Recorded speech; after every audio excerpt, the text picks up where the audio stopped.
সবচেয়ে অক্ষম অপদার্থ লোক ওই ব্যক্তি যে নিজের মনের ইচ্ছা মতো চলে, অথচ আল্লাহর উপরে ভরসা করে, আশা করে। বুঝেন নাই? চলে কি নিজের ইচ্ছা মতো, অথচ আশা করে কার কাছে?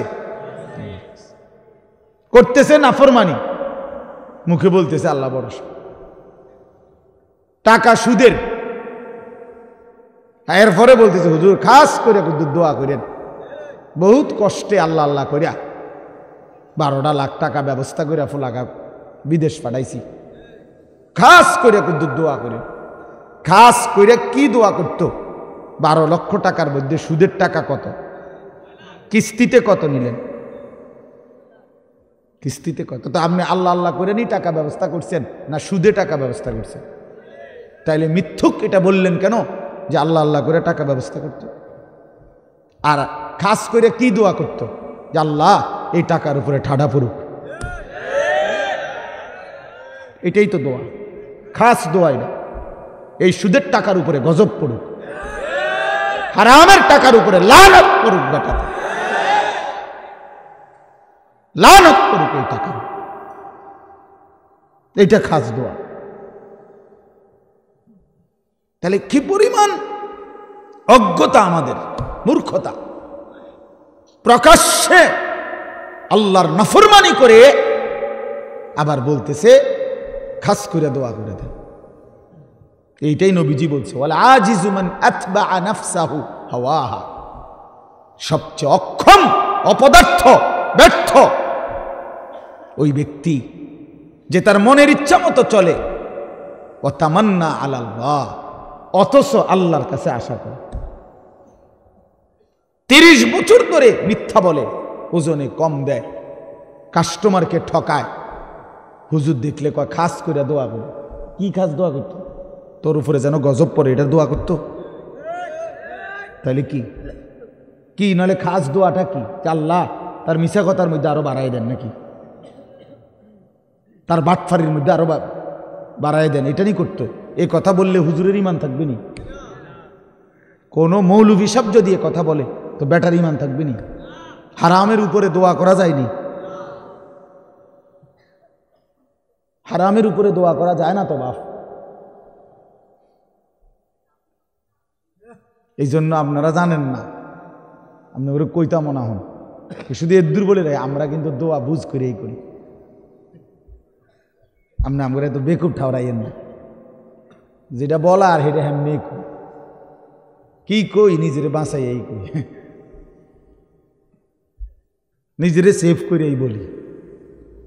কতজনে যে কত দোয়া চায় এইভাবে কই, কখনের সময় আমরা এইভাবে লাইন করে এই বলি, যাতে করে নিজের আখেরাত বরবাদ না হয়, নিজের বরবাদ আখেরাত বরবাদ না হয়। এই জন্য বাপ রাগ হইয়েন না। বয়স্ক অনেক বাবাও আছেন, আপনাদেরকেও বলি, দিন না মানার কারণ কি? আল্লাহকে না মানার কারণ কি? রাসূলুল্লাহ সাল্লাল্লাহু আলাইহি ওয়াসাল্লামের সুন্নাত না বুঝার কারণ কি? শুধুই গাফলত। শুধুই কি বলেন না? গাফলত। আমি দেখছি কিছুদিন আগে আমার দেশের বাড়িতে আমাদের বাড়িওয়ালাদের জমির দলিল দিছি, আমরা 5 ভাই 3 বোন। তো বাড়িওয়ালা মুরব্বী যে 2-3 জন ছিল, মনে 50 বার কইছে বালা করে চাও, বালা করে সব দি সই লইছি নি, ওই কোন আচ্ছা সই দি এমনি যে সই দেয় না, ভালো করে, বুড়া মানুষ হাঁটতে পারে না, মনে 50 বার কইছে চেক দাও, দলিল দলিল চেক করো, ইয়ার লগে মিলছি নি, দাগে নম্বরে কতি আনে কি? আমনে না বলে কিচ্ছু বোঝেন না? হ্যাঁ, আমনে না বলে বোঝেন না? আপনারে আখেরাতের কথা বললেন না, হুজুর কথা কইছেন ভালোই, কথা ঠিকই, কিন্তু ওনার এই বয়স নাই, আছে শুধু বিড়ি খানার বয়স। বিড়ি খানার বয়সটা শুধু রয়ে গেছে, আর অন্য বয়স নাই। সাদওয়ানে গপ মারনের বয়সটা আর রয়ে গেছে, অন্য বয়স নাই। এখনো রঙিন টেলিভিশনের মধ্যে নাচ গান দেখার সময়, হায়াত বয়স এখনো আছে, শুধু আল্লাহর ইবাদত করার, কোরআনুল করিম শুদ্ধ করার, ওযু নামাজ গোসল হালাল হারাম মেনে চলার সময় আজও হয় নাই। দুনিয়া এখনো ছাড়ে নাই, কবর এখনো মনে পড়ে নাই, আখিরাত এখনো মনে পড়ে। আল্লাহকুমুত তাকাসুর হাত্তা যুরতুমুল মাকাবির। আল্লাহ বলে, বান্দা হায় হায়, দুনিয়া তো তোমারে ডুবাইয়া ফেলল, আখিরাত তো তোমারে ভুলাইয়া দিল, এরই মাঝে তো তুমি একদিন কবরেই পৌঁছে গেলা। হাত্তা যুরতুমুল মাকাবির। এই দুনিয়ায় ডুবে থাকতে থাকতে এখনো সোফা বানাইয়া শেষ হয়েছে না, তুমি কবরে। এখনো দোতলার ছাদ ডালাই হয় নাই, তুমি তো কবরে। জিন্দিগির কত স্বপ্ন, কত পরিকল্পনা রাইখেই তো তুমি কবরে চলে গেলা, অথচ দুনিয়াও শেষ করতে পারলা না, আখিরাতও গুছাইতে পারলা না, তো কি হলো বলেন? একটা লোক বলেন আপনাদের দুনিয়া সাজা গুছাইয়া গেছে কি? আপনি এখন গিয়ে খবর নেন, ঘরে যান, মহিলারা বলবে পেঁয়াজ নাই, রসুন নাই, আদা নাই, চিটকারি ভাঙ্গা, বাথরুমের প্লাস্টিক দরজা এটা ভাঙ্গা গেছে। যত বাথরুমের মধ্যে প্লাস্টিকের দরজা ইডি হয়, হেন্দা ভাঙ্গা যায়, হেন্দা ভাঙ্গা যায়, চিটকারি নাই, সদর বদর, ঠিক না? বলেন না কেন? তো দুনিয়া আপনি না খুব ভালো মাত্র গুছাই নিলেন, কই 6 মাসের মাথায় চিটকারি নাই কা? শেষ হয়নি দুনিয়া। কি হয় না? রাক্ষসে এই দুনিয়া শেষ হয় না, দুনিয়া শেষ হয় না। রাসূলুল্লাহ সাল্লাল্লাহু আলাইহি ওয়াসাল্লাম বলেছেন, লাউ আন্না লি ইবনে আদম ওয়াদিয়াম মিন যাহাবিন লা আহাব্বা আন ইয়াকুনা লাহু ওয়াদিয়ান লান ইয়ামলা আফাহু ইল্লা তুরাব। এটা একটা হাদিস, আশ্চর্য হাদিস। নবী সাল্লাল্লাহু আলাইহি ওয়াসাল্লাম বলেন, শোনো, বনি আদমকে, আদম সন্তানকে যদি একটি পাহাড় স্বর্ণ দেওয়া হয়, লা আহাব্বা আন ইয়াকুনা লাহু ওয়াদিয়ান, সে অবশ্যই চাইবে তাকে 2টি পাহাড় স্বর্ণ দেওয়া হোক।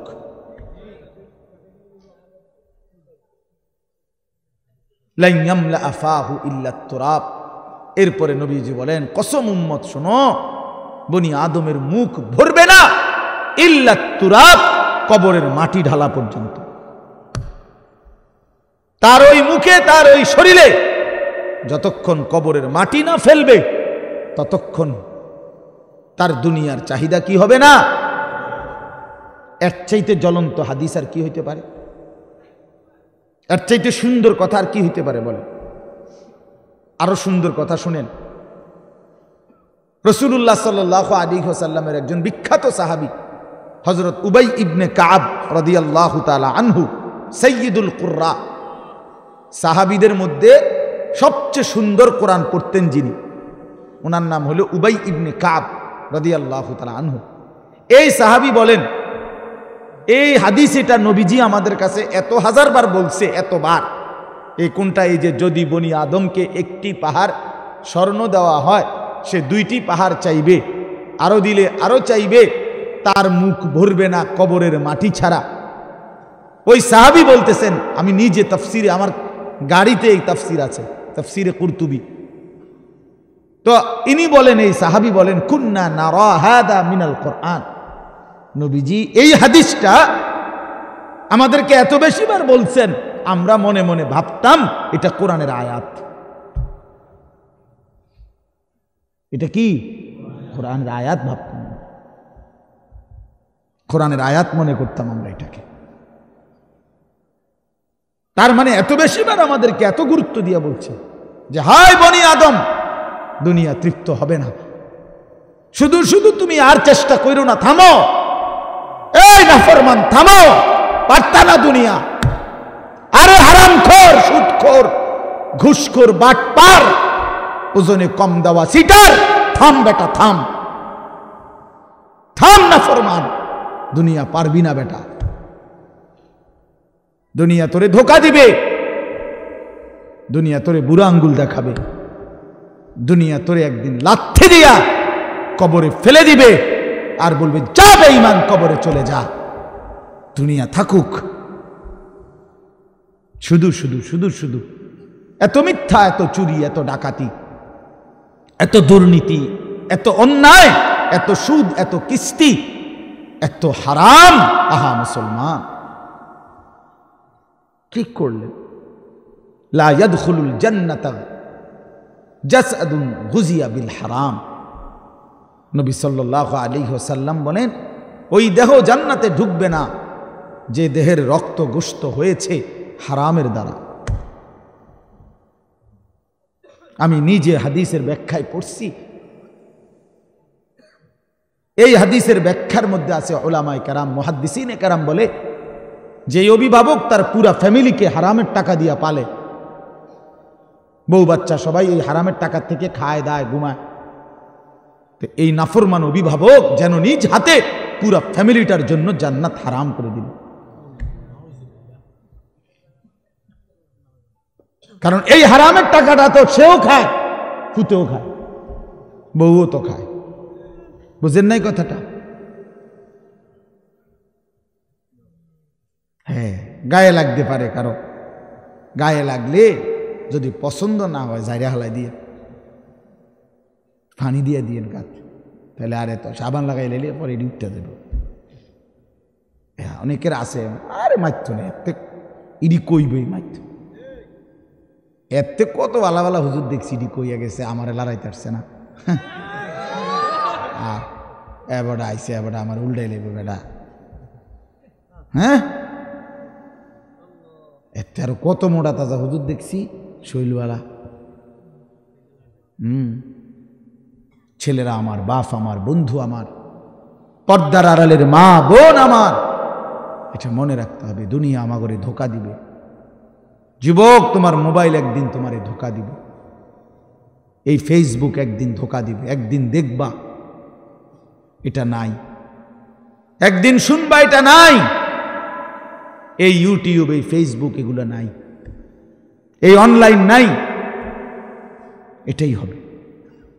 আমি কিছুদিন আগে, গত 3-4 দিন আগে মুন্সিগঞ্জ মাহফিলে গেছিলাম। তো ওইখানে ব্রিজের পার হব, সেতু, শীতলক্ষা নদী, তো যেখানে টোল দেয়, এই টোলের জায়গায় জ্যাম বাইজা গেছে, বিশাল জ্যাম।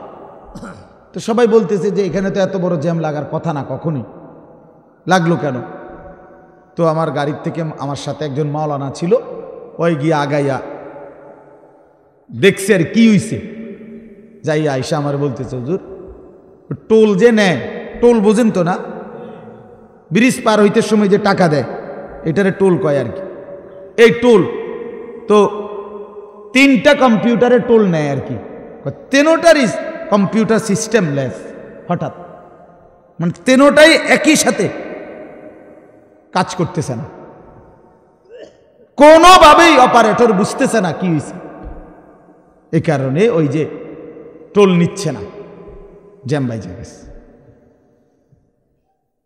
এজন্য প্রিয় বন্ধু আমার, এটা জরুরি বিষয়।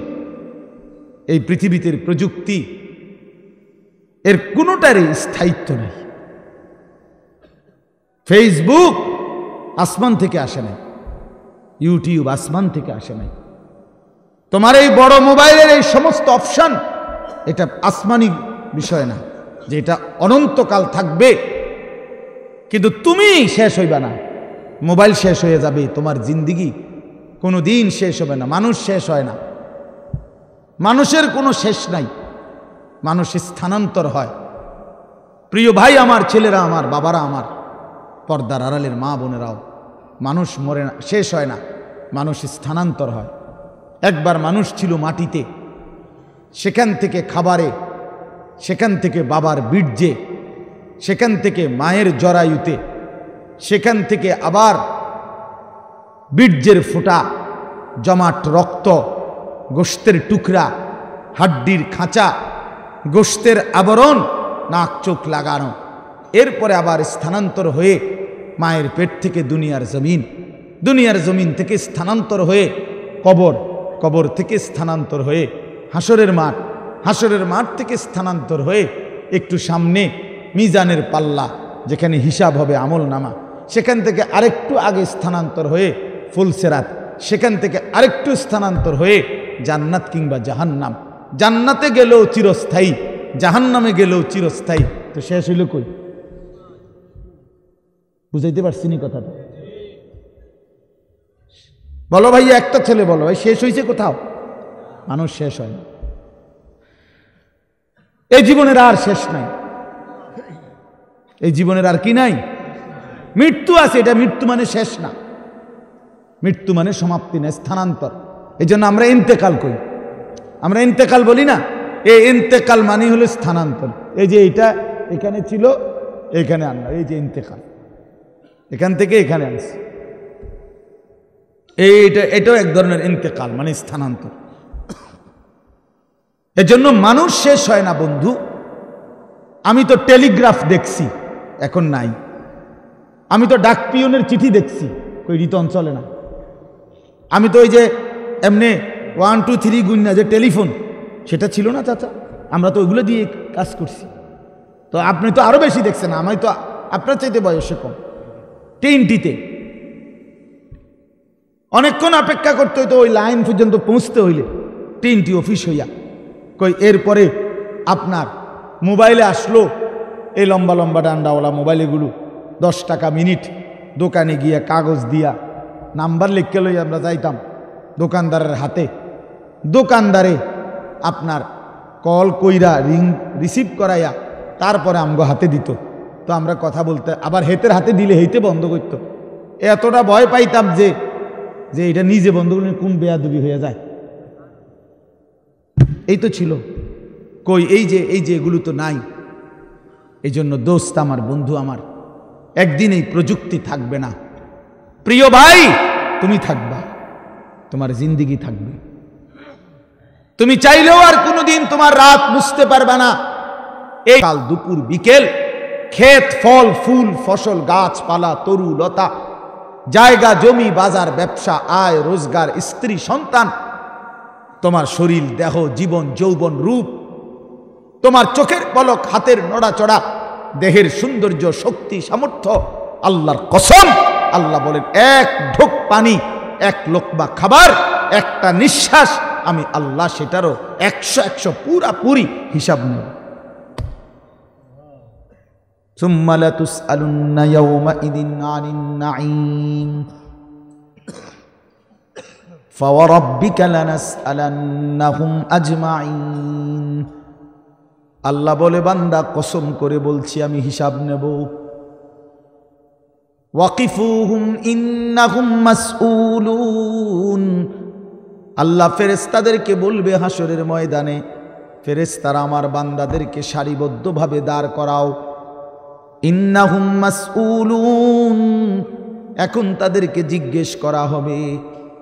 আল্লাহ বলেন, ইন্নাস সামআ ওয়াল বাসারা ওয়াল ফুআদা কুল্লু উলাইকা কানা আনহু মাসউলা। আল্লাহ বলে, বান্দা আমি নিজে আল্লাহ তোমার কানকে জিজ্ঞেস করব, চোখকে জিজ্ঞেস করব, এমন কি তোমার অন্তরকেও জিজ্ঞেস করব। ফুআদা অর্থ দিল। আল্লাহ জিজ্ঞেস করবেন দিল, তুমি বলো তোমার নিয়ে আমার বান্দা সারা জিন্দেগি কি কি জল্পনা কল্পনা করছে, কত লক্ষ নারীর অসভ্যতার উলঙ্গতা নিয়ে ভাবছে, বলো দিল বলো। মানুষে না দেখে নাই, মানুষে না সময় শুনে নাই, তো তুমি যুবক কত নারীকে নিয়ে অসভ্য ভাবনা ভাবছ। তুমি যতগুলো উলঙ্গ ছবি দেখছো, নাচ দেখেছ, প্রতিটা নারীকে নিয়ে তুমি কি কি কল্পনা করেছিলা বলো। ওয়া আসিররু কাওলাকুম আবিজহারু বিহি ইন্নাহু আলিমুম বিদাতিস সুদূর। আল্লাহ বলে, বান্দা আস্তেও যদি কথা বলো, জোরেও যদি কথা বলো, অন্তরেও যদি কিছু লুকিয়ে রাখো, আমি সব জানি। জানি কিনা? হ্যাঁ। শাহিদা আলাইহিম সামউহুম ওয়া আবসারুহুম ওয়া জুলুদুহুম বিমা কানু ইয়ামালুন। আল্লাহ বলে, বান্দা তোমার কান চোখ, তোমার সারা দেহের চামড়া পর্যন্ত, জুলুদুহুম অর্থ চামড়া, আমি আল্লাহর কাছে তোমার পুরা জিন্দেগীর ব্যাপারে সাক্ষ্য দিবে। ওয়াজুলুদুহুম ক্বালু লিমা শাহিদতুম আলাইনা, নাফরমান বলবে, হায় আমার দেহের অঙ্গ, তোমরা কেমনে আমার বিরুদ্ধে সাক্ষ্য দিলা? তোমরা কথা বলো কেমনে? হাত কেমনে কথা বলে, চোখ কেমনে কথা বলে, পা কেমনে কথা বলে, শরীরের সবটা চামড়া কেমনে কথা বলে, এটা তো জীবনে ভাবিও নাই, দেখিও নাই। ক্বালু আনতাকানাল্লাহুল্লাযী আনতাকা কুল্লা শাই, সারা দেহ বলবে ভাইয়া, যেই মালিক সকলকে জবান দিয়ে কথা বলার যোগ্যতা দিয়েছেন, সেই মালিকই আমাদেরকে কথা বলার যোগ্যতা দিয়েছেন। সুবহানাল্লাহ। এজন্য চলেন বাপ, ভাবতে শেখেন, ভাবতে শেখেন। নিজের সিটারি বাটফারি কইরা, গুনাহ নাফরমানি কইরা চালাক মনে করেন। ছেলেরা তুমি বুদ্ধিমান না ভাইয়া, এক ওয়াক্ত নামাজ পড়ো না, তুমি বুদ্ধিমান না দোস্ত, নিজেরে বরবাদ করে দিলা। 365 দিনের একটা বছরে কোনোদিন ফজরের নামাজ কোনোদিন পড়ো না। আহা, কেমনে এত বড় নাফরমান মুসলমান হইলা? খোদার 20 বছর ধরে, 25 বছর ধরে, 10 বছর ধরে যে নারী কোনোদিন পর্দা করে না, আহা, সে মুসলিম নারী হলো কিভাবে? সে মুসলমানের মেয়ে হলো কেমন? যে মেয়ে পরের ছেলের সাথে, পরের পুরুষের সাথে অবৈধ সম্পর্ক করে, হারাম সম্পর্ক করে, ওই অসভ্য নির্লজ্জ বেহায়া নারী সে মুসলমানের মেয়ে হয় কেন? মুসলমানের কন্যা হয় কেন? এজন্য বেপর্দা নারী মনে রাখবেন, বেহায়া নারী কোন বেপর্দা নারী নারী না, বেহায়া মহিলা মহিলা না।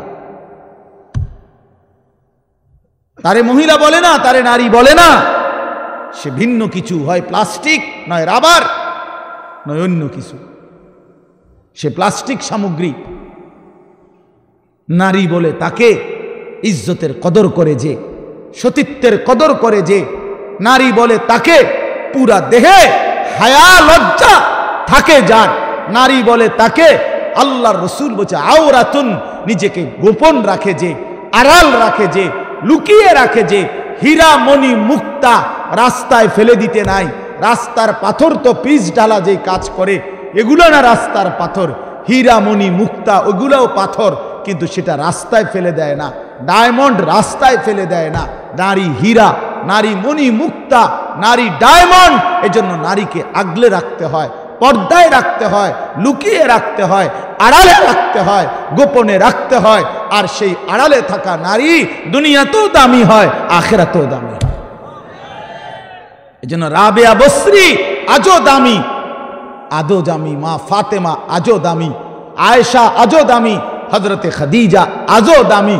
আর এই মাঝখান দিয়া এই 1400 বছরের মধ্যে যত সুন্দরী, যত রূপসী, যত বেহায়া নারী কত রঙে রসের ঘুইরা জীবন শেষ করছে, কত পুরুষরে দেখাইছে, কত মানুষকে দেখাইছে।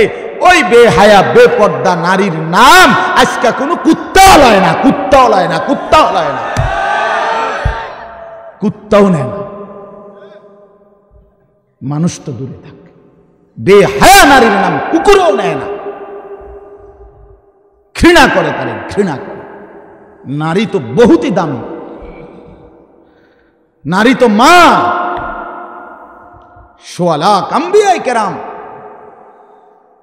সমস্ত নবীরা নবীর মায়ের পেটে আসছেন। আউলিয়া, সাহাবা, ওলামা, যুগে যুগে এক কোটি কোটি ইমানদার, নেককার, আল্লাহর প্রিয় বান্দা সব তো মায়ের গর্ভ ধরে এসেছে, ঠিক না?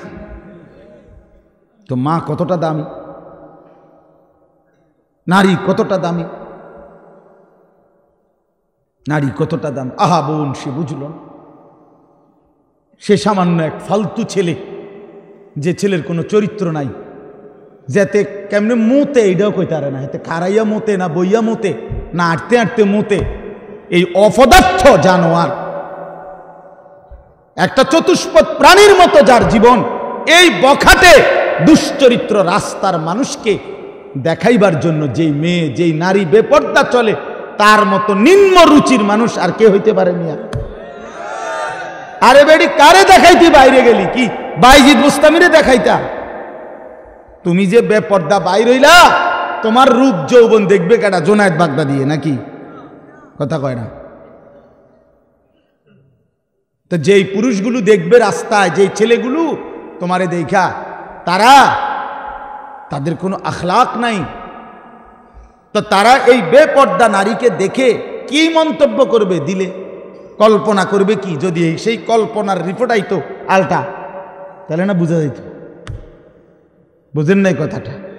একজন বেহায়া মেয়ে, বেহায়া নারী যখন বেপর্দা যায়, তো মনে করেন 30 জন পুরুষ তারে এখান থেকে দেবিদ্বার শহর মানে উপজেলা পর্যন্ত যাইতে গিয়ে তারে দেখছে, ধরেন এই 30 বেড়া এই বেডিরে লিয়ে কি ভাবছে, এটার যদি একটা রিপোর্ট আইতো, রুগীর মতো আল্ট্রা রিপোর্ট, বুঝছেন না আপনার কথাটা? ইসিজি রিপোর্ট যদি আইতো, তাইলে না বুঝতো এই অসভ্য নারী যে তারে নিয়ে রাস্তার পুরুষ কত নিকৃষ্ট জঘন্য কল্পনা করে। আল্লাহ আমাদের মাদেরকে লজ্জা দান করেন, পর্দা দান করেন। যে নারীর পর্দা নাই, কিচ্ছু নাই। ইজা লাম তাস্তাহি ফাসনা মা শিতা, নবীজি বলছে তোমার যখন কোনো হায়া নাই, আল্লাহর কসম এটা হাদিস, নবীজি সাল্লাল্লাহু আলাইহি সাল্লাম বলছে যখন কারো লজ্জা নাই সে যা ইচ্ছা তাই করুক, যা ইচ্ছা তাই করুক। ফাসনা মা শিতা, আমি নবী আর জানি না, যা তুই বেশরম বেহায়া বাইরে আনতে, তোর যেটা মন চায় সেটা কর, আমি রাসূল আর তোকে চিনি না। তখন সুপারিশ করবে কে? হাসরের ময়দানে কার কাছে যাইতে হবে? তো তিনি তো তারা এই দিলেন, যা ফাসনা মা শিতা। এই জন্য আমার বাপ, আমার বন্ধু, আমরা বয়স্করাও বাবারাও এই মাহফিল সবার জন্য ফিকির করেন, ফিকির করেন। কেন হারাম খাবেন? 60 বছরেও কেন আল্লাহর নাফরমানি করবেন? 14 বছরের 18 বছরের ছেলেরা তুমি কেন নাফরমানি করো ভাইয়া? আল্লাহ তাআলা তোমার শরীর স্বাস্থ্য পুরাটা বডি সুস্থ রাখছে, পুরাটা শরীর সুস্থ। আহারে ভাইয়া, শরীরের মধ্যে কোনো রোগ শোক নাই, এমন তরতাজা মানুষ তুমি, এমন যুবক, এমন কিশোর তরুণ, তুমি কেন নামাজ পড়ো না? তুমি কেন নামাজ পড়বা না? এই জন্য আমি অনুরোধ করছি, ছেলেরা আমার, প্রিয় ভাই আমার, সবার কাছে অনুরোধ, বাবাদের কাছে, মাদের কাছে, বোনদের কাছে, আমরা স্বীকার করি বা না করি আমরা মরে যাব, ঠিক না? আমি চাইলেও মরে যাব, না চাইলেও মরে যাব। হাসলেও মরে যাবেন, কাঁদলেও মরে যাবেন, সুখে থাকলেও মরে যাবেন, দুঃখে থাকলেও মরে যাবেন। রাজপ্রাসাদের অট্টালিকায় যে সেও মরে যাবে, জীর্ণ কুঠির কুড়ে ঘরে যে সেও মরে যাবে। আবার মজার বিষয় হলো, আমাদের যেমন মৃত্যু হচ্ছে, গোটা পৃথিবীরও একদিন মৃত্যু হবে, আর সেটাই কিয়ামত। আমাদের মৃত্যু হলে এটারে কয় মৌত, ইন্তেকাল, আমরা একজন। আর গোটা পৃথিবীর যেদিন মৃত্যু হবে, গোটা সৃষ্টির, আল্লাহ ভিন্ন সব কিছুর, সেটাকেই বলে কিয়ামত। আল্লাহ বলেন, বান্দা, এই শুধু আমার এই কথাটা মনে রাখবেন, আল্লাহ যেন ডাক দিয়া বলে, বান্দা তুমিও থাকতা না, দুনিয়াও থাকত না, তুমিও থাকবা না, দুনিয়াও থাকবা না, এই হাসিও থাকবে না, কান্নাও থাকবে না, এই সুখও থাকবে না, দুঃখও থাকবে না, রাজপ্রাসাদের এই অট্টালিকাও থাকবে না, কুড়ে ঘরেও থাকবে না, সব সমান। আল কারিয়াতু মাল কারিয়া ওয়া আদরাকা মাল কারিয়া ইয়াউমা ইয়াকুনুন নাসু কাল ফারাশিল মাবসুস। আল্লাহ বলেন, ইসরাফিল ফু দিলে একটা বিকট শব্দ হবে, এই বিকট শব্দে জমিন কাঁপতে শুরু করবে, হায় হায়, গোটা পৃথিবী ভাঙচুর শুরু হবে, গোটা সৃষ্টি ভেঙে যাবে, 7 আসমান ভেঙে যাবে, তারকারাজি খসে পড়বে, সূর্য চন্দ্র একাকার হয়ে যাবে, আল্লাহর সব সৃষ্টি তছনছ হয়ে যাবে, তছনছ হয়ে যাবে। ভেবে দেখেন তো। আচ্ছা, আপনারা একটা মিনিট ভাবে, এই ভাই কথা বলো না, পিছনে আরো সময় লাগবে খিচুড়ি, যাদের খিচুড়ির খুব তাকাজা, আর একটু সময় লাগবে ভাই। না অনেকের আছে এমন মানে চিল্লা যে কি তারে হুজুর ইডি কিত্ত কয় যেটা খাবানের এটা না খাবাই লেব।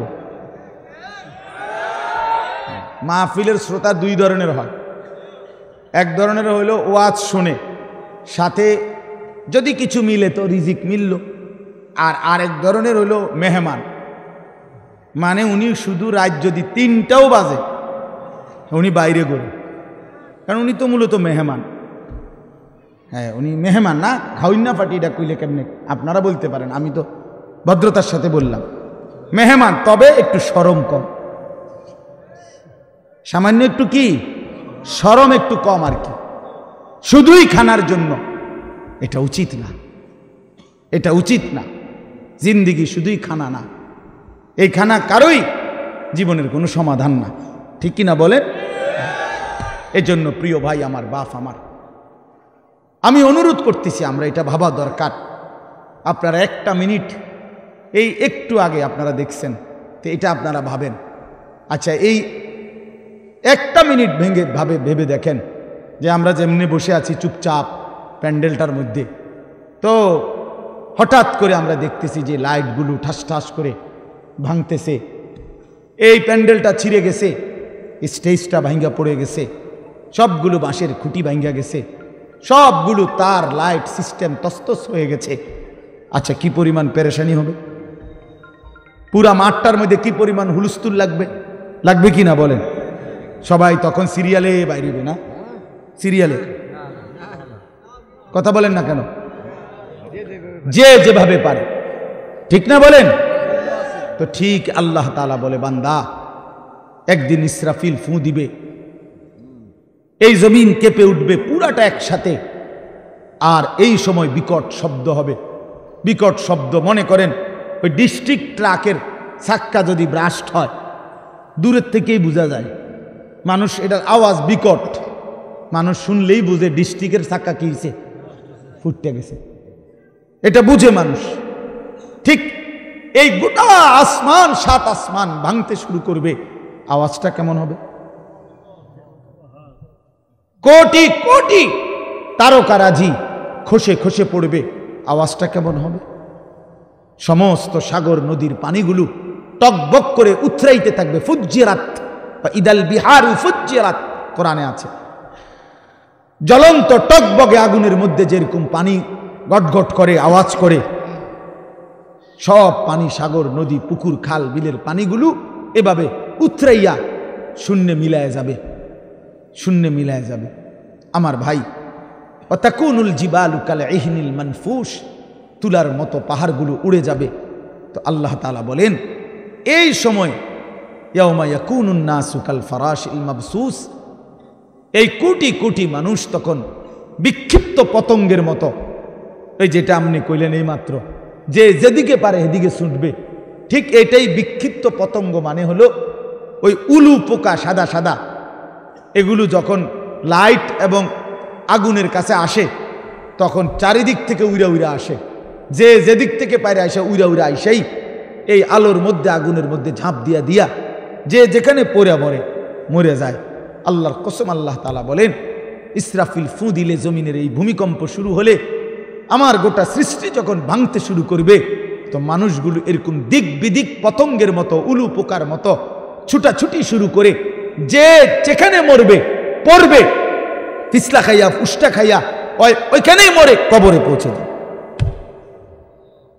কারণ এই এখন তো আর কেউ কাউকে কবর দিবে না, কবর দিবে কেন? স্বাস্থ্য ভাই হাতে তো দৌড়ে, সেও তো কি করছে, ভাতিজানি কবর দিবে, ভাতিজাও তো দৌড়ায়, চাচাও তো দৌড়ায়, সবাই তো দৌড়াচ্ছে, এর নাম কিয়ামত। এটা নিশ্চিত হবে বন্ধু। ইয়াউমা তারাউনাহা তাযহালু কুল্লু মুরদিআতিন আম্মা আরদাআত, আল্লাহ তাআলা বলেন মা তার বুকের মানিককে দুধ খাওয়াইতেছিল, কোলের বাচ্চাকে, ইসরাফিলের ফু দিলে আল্লাহর কসম সেই মা পাগলের মতো ছুটে, আল্লাহ কোরআনে বলছে মা তার কোলের বাচ্চা ছুঁড়ে ফেলে দিবে। ওয়াতাদাউ কুল্লু যাতি হামলিন হামলাহা, যে মা গত 9 মাস পেটে বাচ্চা ধরছে, সেই গর্ভবতী নারী কিয়ামতের শুরু হলে ইসরাফিল ফু দিলে এই বিকট শব্দে আর জমিনের ভূমিকম্পে। আল্লাহর কসম, আল্লাহ কোরআনে বলছে, মা এভাবে ছুটবে, গর্ভবতী নারী নিজের বাচ্চা নিজে নিজেই খালাস হয়ে পড়ে যাবে, মহিলা ফিরেও তাকাবে না। ও তারান নাসা সুকারা, লোকেরা সব মাতাল হয়ে যাবে, সব পাগল পাগল হয়ে যাবে। ইয়াকুলুল ইনসানু ইয়াউমাইদিন আইনাল মাফার, সব মানুষ একে অপরকে বলবে, হায় বন্ধু, পালাবো কোথায়, দাঁড়াবো কোথায়, ঠাই কোথায়, আশ্রয় কোথায়। কাল্লা লা ওয়াজার, আল্লাহ বলেন না, যার কোথাও আশ্রয় নেই। আল্লাহ কারো নিরাপত্তা তুলে নিলে আর কোথাও আশ্রয় মেলে না। আল্লাহ কোথাও কি, আমরা না মনে করি অমুকের দয়ায়, অমুকের কৃপায়, অমুক নেতার আশীর্বাদে টিকে আছি। না না, মালিক যখন তুলে নেয় রহম, আল্লাহ যখন নিরাপত্তা তুলে নেয়, তখন গোটা বাংলাদেশ যার তত্ত্বাবধানে থাকে, সেও দুপুরের আগে বিকালের আগে ভাগ্যা যায়। কথা বুঝেন নাই? হ্যাঁ, আল্লাহ যখন নিরাপত্তা সরায় নেয়, তখন আর কেউ টিকে না, একক ব্যক্তিও টিকে না, সংঘবদ্ধ জালেম চক্র আর টিকে না। গতকালকে আরেক জালেম, আরেক স্বৈর শাসক, আরেক ফ্যাসিস্ট দীর্ঘ 54 বছর ধরে বাপ পুতে মিলে এই পৃথিবীতে অন্যায়ের রাজত্ব কায়েম রেখেছিল, লক্ষ লক্ষ মুসলমানকে ঘর হারা করেছিল, এতিম করেছিল, সিরিয়ার জমিন রক্তে ভাসায় দিছিল। যেই জালেম, সেই স্বৈর শাসক জালেম 24 বছরের জুলুমের অবসান করে গতকালকে ওই জালেম ভাইগা গেছে। ইমানদারের বিজয় হয়েছে, মুজাহিদিনদের বিজয় হয়েছে। মুসলমানের ছেলেরা মনে রাখো, সারা পৃথিবী জুড়ে উইকেট পড়তে আছে। হ্যাঁ, আগামী উইকেট নেতানিয়াহু, ইসরায়েলের ওই প্রধানমন্ত্রী, এই সামনের উইকেট, এই উইকেটও পড়ে যাবে ইনশাআল্লাহ, এই উইকেটও পড়ে যাবে ইনশাআল্লাহ। হ্যাঁ, ফিলিস্তিনের বিজয় হবে ইনশাআল্লাহ, ইসরায়েলের ইহুদি বেঈমান হেরে যাবে, হেরেই যাবে। এজন্য তোমাদের কাছে অনুরোধ করছি, ছেলেরা আমার, নষ্ট হইও না, নষ্ট হইও না, চরিত্রহীন হইও না। জুলুমবাজ কোনোদিন একক হওয়ার, অন্যায়কারী পাপী নাফরমান, খোদার কসম ভাইয়া, সংঘবদ্ধ শক্তিও টেকে না, একক শক্তিও টেকে না। ফেরাউনের পুরা সম্প্রদায় যেমন ডুবে গেছে, কারুন একাকী জুলুম করছে, অন্যায় করছে, তো সেও ডুবে গেছে। এটা বুঝতে হবে ভাইয়া, এটা বুঝতে হবে, এটা মনে রাখতে হবে।